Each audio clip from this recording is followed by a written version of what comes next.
ఓం నమో భగవతే వాసుదేవాయ. నీ పుత్రుని వీరమరణం గురించి నువ్వు శోకించకు మాత. ఓం నమో భగవతే విష్ణువు నీ సామర్థ్యాన్ని ఇలా సవాలు చేస్తున్నాడు. నువ్వు నీ పుత్రుణ్ణి వధించాలనుకుంటే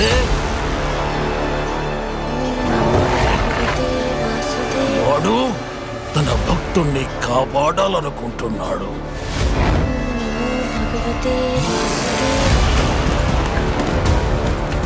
ఇది ఒక తండ్రికి పుత్రుడికి మధ్య గల అనుబంధానికి సంబంధించింది కాదు, ఆధిపత్యానికి సంబంధించింది.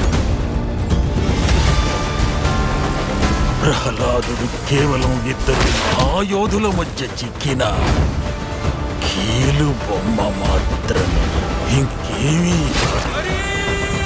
గుణగణాలే వినిపించాలి. ఎప్పుడు హిరణ్యకశిపుడే భగవంతుడు. కీర్తించండి. ఈ విష్ణువు అంతటా వ్యాపించి ఉంటాడు కదూ.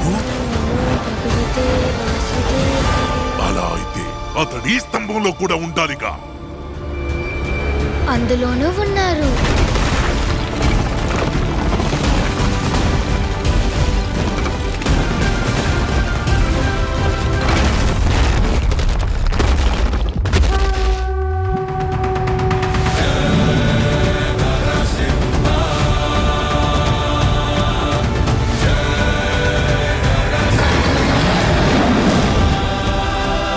నమో భగవతే వాసుదేవాయ.